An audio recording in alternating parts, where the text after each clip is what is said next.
So, ladies and gentlemen, join me in welcoming the 45th and 47th President of the United States, our Commander-in-Chief, Donald J. Trump.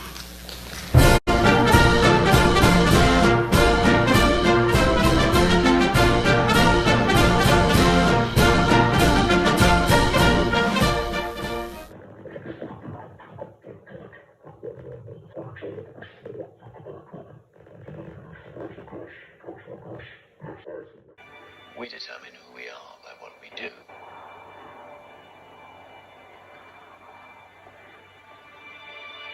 Be sure to subscribe to our channel if you haven't already, because subscribing makes you feel warm and squishy and cozy and fuzzy inside.